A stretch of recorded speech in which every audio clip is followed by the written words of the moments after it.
Hello guys, तो कैसे हैं आप लोग। आज हम देखेंगे टेल्स ऑफ हर्डिंग गॉड्स का एपिसोड 60।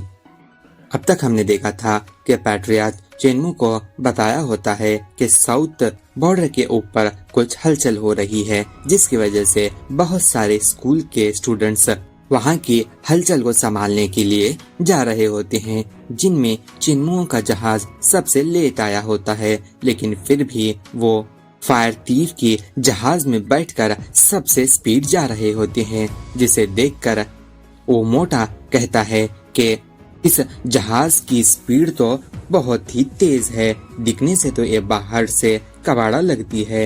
जिस पर फॉक्स उसे कहती है कि इसकी स्पीड इतनी ज्यादा क्यों ना हो, क्योंकि इसे चिन्मू ने रिबिल्ड किया है। तभी हवा की वजह से कुछ पुर्जे जाकर वहां पर एक चेम्बर को तोड़ देते हैं, जिस पर ली फैंग कहता है कि तुम ज्यादा टेंशन मत लो, इसके अंदर तो मैं माहिर हूँ, अभी ठीक कर देता हूँ। कहते हुए वो उस टूटे हुए चेम्बर को ठीक करता है। तभी दिखाया जाता है कि बहुत सारी बारिश हो रही है, जिसके अंदर वो ली फैंग बहुत मेहनत से काम कर रहा होता है। बारिश की वजह से उसके बदन पर बने हुए टैटूज भी धुलने लगते हैं। जब वो चिन्मू के पास आकर बैठ जाता है तो चिन्मू उसके टैटूज को देखकर पूछता है कि क्या हुआ, जिस पर वो कहता है कि कुछ नहीं, मैं इसे फिर से बना लूंगा। अब इन टैटुओं का राज क्या है हमें अगले एपिसोड्स में मालूम हो जाएगा। चिन्मू उसे शिप के नई तरह से बताने का सारा प्लान बता देता है। इसी तरह कुछ दिन के सफर के बाद वो अपनी डेस्टिनी लीजाओ सिटी को पहुंच जाते हैं। ली फैंग अपने पावर्स को यूज करते हुए उस सिटी में मचे खलबल को देख लेता है। वो चिन्मू को चेतावनी देते हुए कहता है कि ये रिमेनिंग स्टूडेंट्स तुम्हारे रास्ते का कांटा बनेंगे, अगर हो सके तो तुम इनकी फिक्र न करना एंड अपनी जान को बचाकर यहाँ से भाग जाना। वो कहता है कि जब मेरे पास लोहा इकट्ठा हो जाएगा तो मैं तुम्हारे पास वापस आऊंगा, तुम्हें मुझे एक लोहे की शिप बनाकर देनी होगी। जिस पर चिन्मू उसे हाथ करते हुए जाने का इशारा कर देता है। वो वहां से चला जाता है। तभी वो सिटी के अंदर आने लगता है, जिसे सिपाही रोक देते हैं एंड वो उसकी जान पहचान पूछते हैं। जब वो अपना कार्ड दिखाता है तो वो सोल्जर्स उसे देखकर थोड़े चौंक जाते हैं, कि उन्हें बताया गया था कि इंपीरियल स्कूल से कुछ स्टूडेंट्स आने वाले हैं, बट चिन्मू एंड उसके साथी तो उस टाइम से भी बहुत जल्दी ही पहुंच गए थे। वो बोलता है कि मुझे चू युयान से मिलना है, मेरा नाम चिन्मू है, जो कि द्यूजोंग सिटी से आया हुआ है। जिस पर वो सोल्जर्स उसे रास्ता देते हुए चू युआन से मिला देते हैं। उसके इन बातों को सुनकर वो सेंट भी सोचने लगती है कि चिन्मू का इतने बड़े बड़े ऑफिशियल से कैसे रिश्ता है।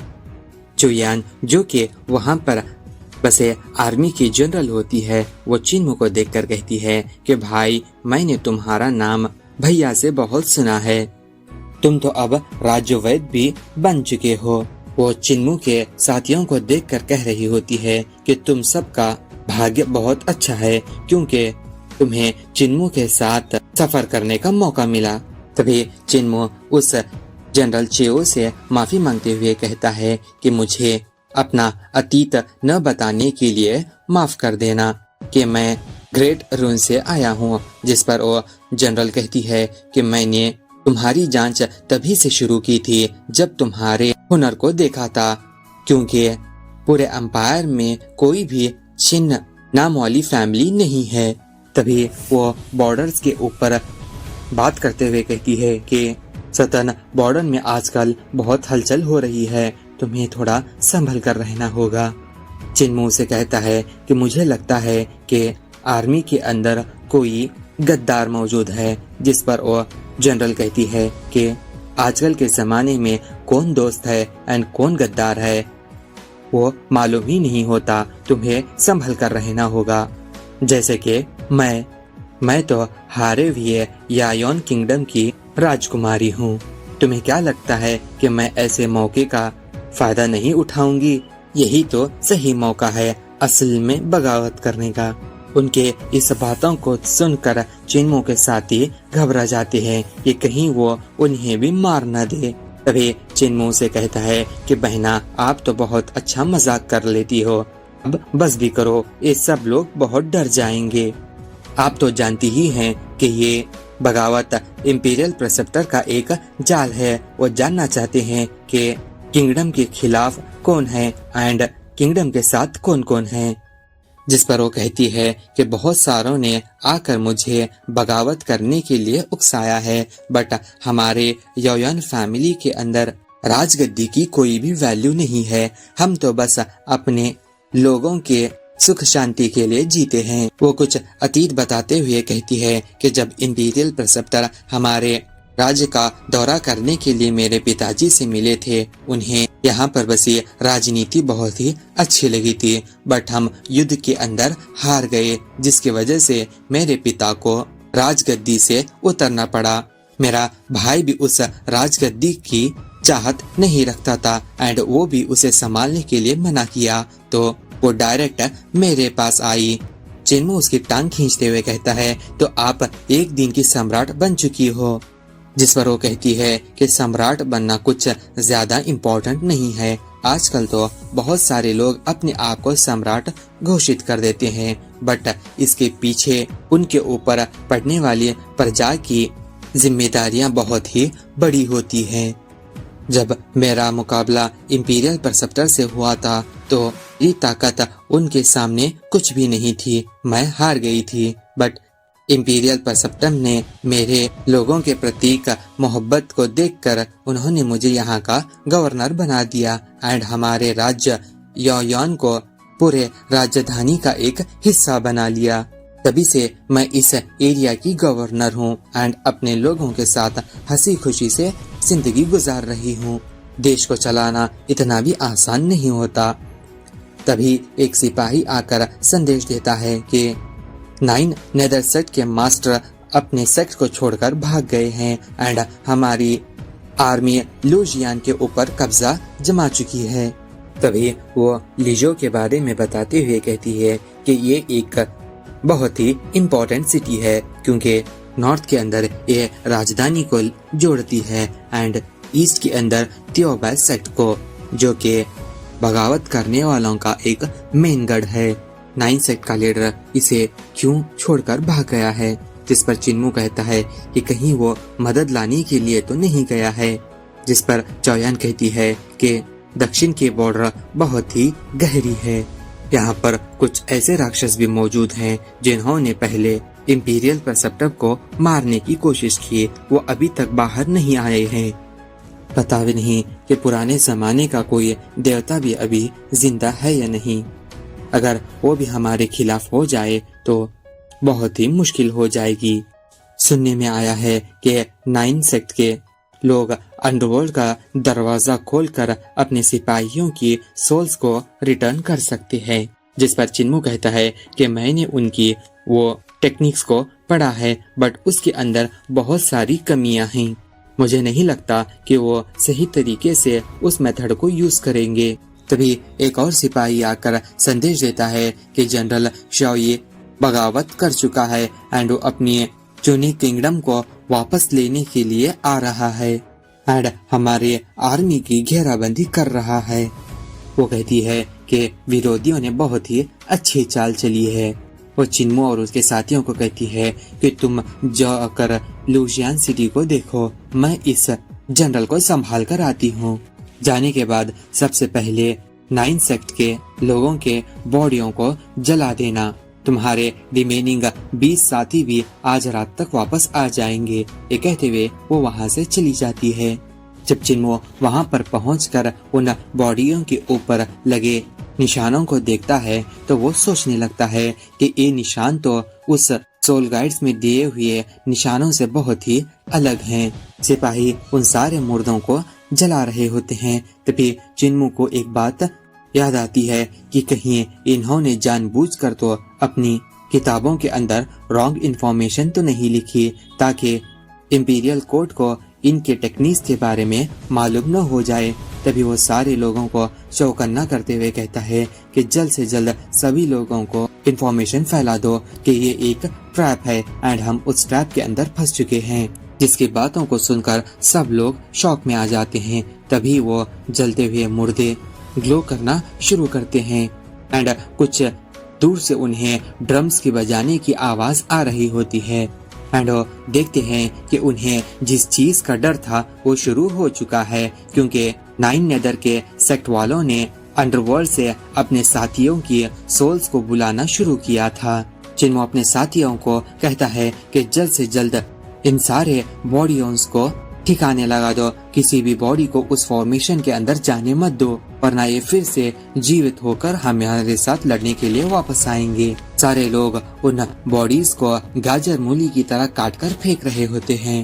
तभी वो देखते हैं कि उनके साथी वहाँ पर आ चुके हैं, जिसमें वो मोटा कहता है कि इन जहाजों के अंदर सेलेस्टियल रेल्म्स के लोग मौजूद हैं एंड इस डायरेक्शन रेल्म के भी पावरफुल कल्टीवेटर्स मौजूद हैं। जब वो अपने साथियों को देखकर खुश हो ही रहे होते हैं कि तभी वहाँ पर एक फॉर्मेशन बनना शुरू होती है एंड उसमें से एक बड़ा सा दरवाजा बाहर आता है जो कि इन शिप्स को अपनी तरफ खींच रहा होता है।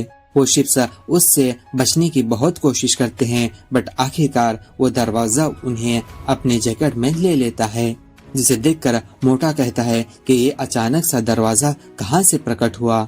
चिन्मू कहता है कि लगता है इन्होंने हमारे साथियों को अंडरवर्ल्ड में भेज दिया है।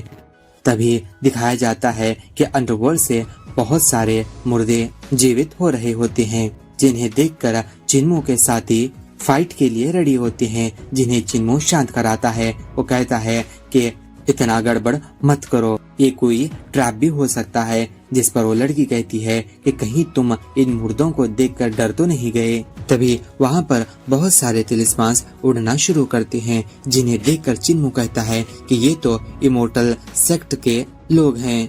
क्या वो भी दुश्मनों के साथ मिल चुके हैं? वो कॉप्स इमोर्टल के लोग आने के साथ ही सिपाहियों को मारना शुरू करते हैं। अब सिपाहियों और चिन्मू उनकी हालत बहुत ही खराब हो जाती है, क्योंकि वो ऊपर से और नीचे से दुश्मनों से घिर चुके होते हैं। नीचे तो इमोर्टल कॉप्स के लोग उनका सामना कर रहे होते हैं एंड आसमान से नाइन नेदर सेक्ट वाले उनका रास्ता ब्लॉक कर रहे होते हैं। वो दोनों तरफ से एक अनडेड आर्मी के साथ फाइटिंग कर रहे होते हैं। चिन्मू के साथी उसे जल्द से जल्द कोई रास्ता निकालने का सुझाव देते हैं। चिन्मू कहता है कि हमें जल्द से जल्द इस सिटी को छोड़कर भागना होगा, जिस पर उसके साथी कहते हैं कि क्या तुम भगोड़े होने का खिताब अपना नाम करना चाहते हो? जिस पर चिन्मू कहता है कि जान सबसे बड़ी इम्पोर्टेंट चीज है। नाइन नेदर सेक्ट वाले जानबूझकर यहाँ से चले गए थे कि ताकि हम इनके ट्रैप में फंसकर इमोर्टल कॉप्स के साथ भिड़ जाएं। अगर कुछ भी हुआ तो मैं सारी जिम्मेदारी लेने के लिए तैयार हूँ। एक कहते हुए वो रास्ता क्लियर करते हुए इस गेट से जंगल की तरफ चले जाते हैं। उनका पीछा करते हुए इमोर्टल कॉप्स के लोग भी आ जाते हैं बट वो उन्हें कहीं नहीं मिलते। वो सारे लोग झाड़ियों से बाहर आकर बातें कर रहे होते हैं कि हमारे साथी तो अब मारे जा चुके हैं। वो जिस रास्ते से आने वाले थे उसी रास्ते में वो गेट का प्रकट होना, ये तो एक कोइंसिडेंस नहीं हो सकता, बल्कि सोची समझी साजिश लग रही है। जिस पर एक और कहता है कि इंपीरियल स्कूल के शिष्यों को पावरफुल बनाना इंपीरियल परसेप्टर का एक बदलाव लाने का अहम हिस्सा है। लगता है उनका इरादा लुक्जान सिटी को तबाह करना नहीं बल्कि इंपीरियल स्कॉलर्स को ही मार देना चाहिए था। एक और कहता है कि एम्परर ने तो हमारा जाने और आने का रास्ता एक सीक्रेट रखा था। इसके बारे में किसी को भी कुछ इन्फॉर्मेशन नहीं थी सिवाय गोलियान और कुछ हाई रैंक ऑफिशियल से। लगता है इनमें से ही कोई एक गद्दार है जो कि दुश्मनों से मिला हुआ है। वो कहती है कि हमें जल्द से जल्द इस जंगल से बाहर जाना होगा। बट तभी चिन्मू को कुछ आवाजें सुनाई देती हैं, जिस पर वो अपने साथियों से पूछता है कि क्या तुम्हें कुछ आवाजें सुनाई दे रही हैं, जिसमें उसके साथी ना में जवाब देते हैं। वो उन्हें कहता है कि तुम थोड़ी देर यहीं पर इंतजार करना। ये कहते हुए वो उस दिशा में जाने लगता है जहाँ से उसे आवाज आ रही थी। जब वो वहां जाकर देखता है तो कुछ लोग एक रिचुअल परफॉर्म कर रहे होते हैं जो कि 9 नेदर सेक्स से बिल्कुल अलग होती है। जब वो इसके बारे में और ज्यादा सोच रहा होता है तो तभी उसे याद आता है कि ये तो एक रून कमांड प्रक्रिया है जो कि देवताओं और राक्षसों को बुलाने का एक जरिया है जो सिर्फ हौशन स्कूल वाले ही यूज कर सकते हैं। जब वो सोच ही रहा होता है कि तभी सिटी के एंट्री पॉइंट में जहां पर आर्मी मौजूद थी वहां पर तूफान सिपाही आता है एंड चौयांग को बताते हुए कहता है कि वो लोग जो इंपीरियल कॉलेज से आ रहे थे वो सारे के सारे दुश्मनों के हाथों मारे जा चुके हैं। एक बहुत सा बड़ा गेट आकर उन सारे के सारे शिप्स को कहीं ले जा चुका है। वो पूछती है कि चिन्मू और उसके साथियों का क्या हुआ, जिसमें वो सिपाही कहता है कि वो भी गायब हैं। लुक्सियान अब हमारे हाथों से जा चुका है। तभी भूकंप आता है एंड वो देखते हैं कि समुद्र के अंदर से कोई चीज आ रही है। वहाँ पर एक डेविल गार्ड जो कि पुराने जमाने का था वो आ रहा है। उसे देखकर सारे लोग भगदौड़ करना शुरू करते हैं और वहाँ से अपनी जान बचाकर भागना शुरू करते हैं। एक और सिपाही आकर चौयांग को बताता है कि जनरल याओई की आर्मी ईस्ट गेट के ऊपर अटैक कर रही है, जिसकी बातों को सुनकर सारे लोग डर जाते हैं। अब ये चारों तरफ से घिर चुके होते हैं। एक तरफ से तो जनरल याओयांग की आर्मी आसमानों से 9 नेदर सेक्ट की अनडेड आर्मी एंड जमीन से इमोर्टल कॉप्स वाले इन पर अटैक कर रहे होते हैं एंड सीक्रेटली हौशन स्कूल वाले अपने मेथड से देवताओं को बुला रहे होते हैं। जनरल चौयान सबको ऑर्डर देती है कि जल्द से जल्द अपना विंड शील्ड एक्टिवेट करो, जिससे सारे लोग उस आर्मी कैंप के आसपास एक शील्ड बना लेते हैं। चारों तरफ से उस डीमन गॉड को घेर कर उसके ऊपर बमबारी करना शुरू कर देते हैं। वो मोटा तो ये सब हालात को देखकर यहाँ से भाग जाने का सुझाव देता है, जिस पर एक और आकर उसे चमाट लगाता है एंड वो कहता है कि एक बार तो तुम भागकर आए हुए हो, क्या एक और बार भगोड़े बनना चाहते हो? जिस पर वो कहता है कि हमारे दुश्मनों के पास तो 4 बड़ी बड़ी फौजें हैं, बस हम कुछ लोग उन लोगों से कैसे सामना करेंगे। तभी चिन्मो आता है एंड वो कहता है कि हम भाग नहीं सकते। मैंने अभी अभी हौशंग स्कूल वालों को देखा है जो कि एक स्टैचू के ऊपर कुछ रिचुअल्स परफॉर्म कर रहे हैं। अगर उनका ये रिचुअल कंप्लीट हुआ तो वो एक और डेविल गॉड को समन करेंगे।